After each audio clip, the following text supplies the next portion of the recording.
Welcome back to our performance car comparison featuring some of South Africa's hottest compact cars going head-to-head at Midvaal Raceway.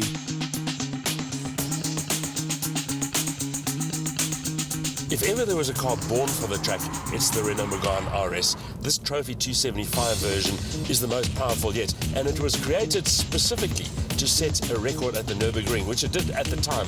Of course, it's a race that continues all the time, and these days there are faster cars. Plus, there's a brand new Megane on the way, so you can be sure there'll be an RS version of that as well.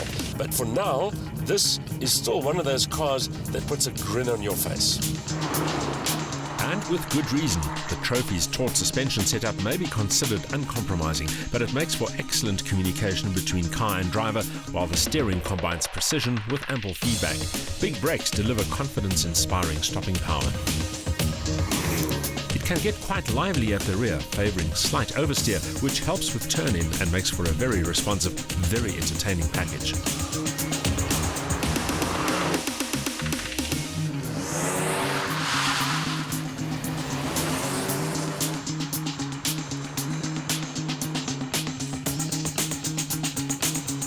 Ford have added a whole lot of things to help with the handling in this car.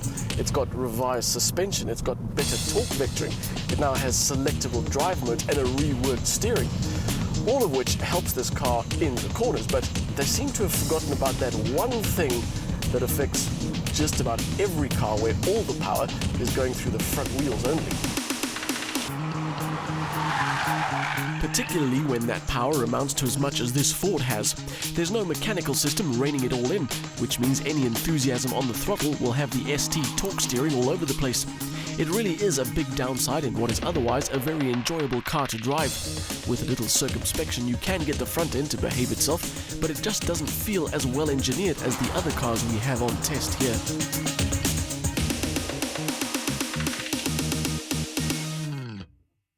We live in an era where car design focuses more on competence than character, which is why driving this Alfa Giulietta is such a pleasurable experience, because this car has a lot of personality. It does feel different, it certainly feels Italian, and this particular Squadra Corsa version has the power to match as well.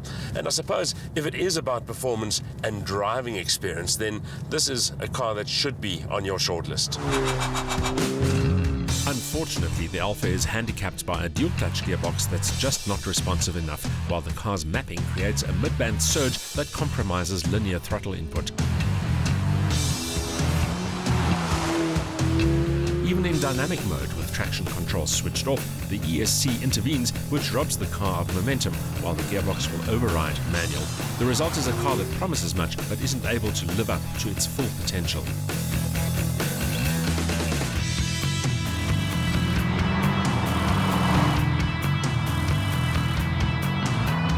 The instant impression with the Civic Type R is that you no longer have to wring its neck to get the best out of it, and that's thanks to Honda fitting that turbo motor.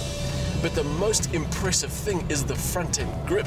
Sure, the tyres will dance around a bit if you pull off in a hurry, but there are 400 Newton meters going through those front tyres, and the way it sticks to the chosen line all the way through the corner and then allows you to get on the power early out of the corner is just fantastic. I honestly wasn't expecting to enjoy this car as much as I did, but despite the front-wheel drive, live axle rear suspension setup, Honda have magically made the Civic Type R a very manageable thing by including a mechanical limited slip differential and a very good 6-speed manual gearbox. Part of its charm is that it's quite easy to enjoy, whether you're hammering it around a local racetrack like Midvaal or setting lap records at the Nürburgring as the Civic Type R did.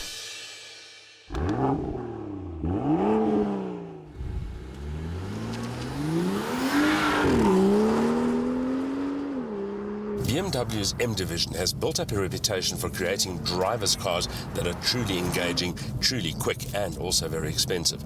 More recently, those cars have become bigger, more complex, more expensive, and perhaps less engaging to drive.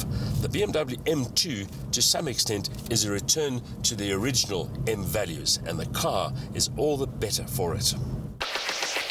The M2's sprint times were hampered by massive wheel spin in second gear, possibly due to worn tyres and cold track temperatures. But once the rubber got up to temperature, the M2 was arguably the most entertaining car in the group. The rear steps out progressively under duress, but is easily controlled or even throttle steered, helped by fantastic steering and a hugely responsive, confidence-inspiring chassis. The result, a real driver's car.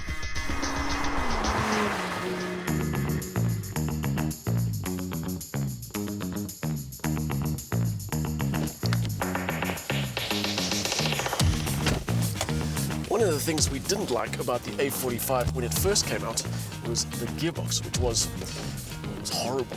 And for a lot of reasons, it just couldn't deliver on what the engine was promising. Now, Mercedes-Benz have taken that gearbox, they've adjusted all the ratios from third all the way through to seventh, they've improved the response time, they've made it shift quicker, and this time round, it just feels so much better. Exactly how much better is difficult to quantify, but I can say that the A45 AMG is a very definite contender for the title of hottest car on test. Its 2-litre 4-cylinder motor puts out more power than any other 4-cylinder motor in series production, which gives it the best power-to-weight ratio here. With rear-biased all-wheel drive and a vastly improved gearbox, this car now delivers more enjoyment and real dynamic talent. And that's despite the engine running out of revs too quickly.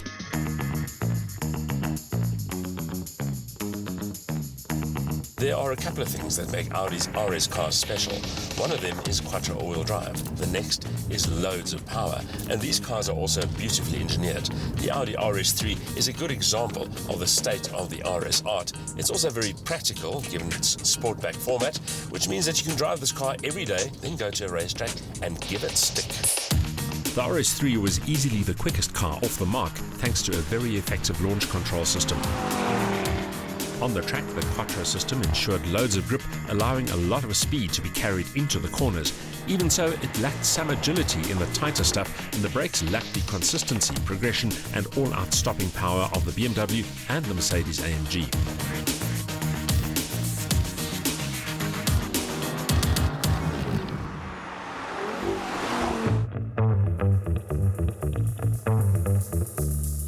We've spent the last day and a half driving some seriously quick cars around the Midvaal racing circuit, and it's now time to get an idea of which cars we actually like.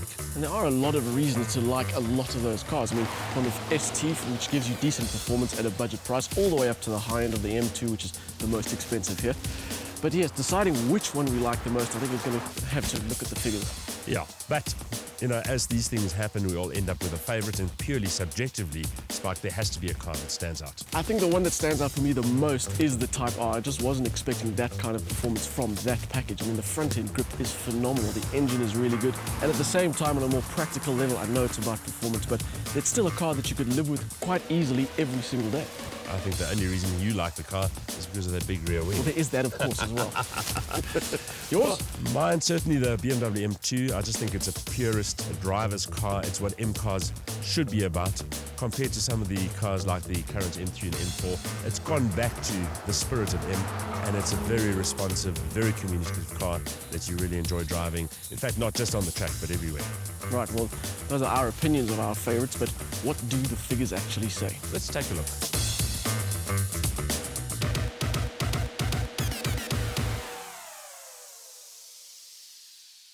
The Audi RS3 topped the 0 to 160 to 0 test. The BMW M2 and Mercedes A45 AMG were better under braking, but struggled with warm tyres in very cold conditions. Those cold conditions also hampered lap times, but the BMW's communicative chassis gave it the edge despite being rear-wheel drive. The Audi's brakes let it down.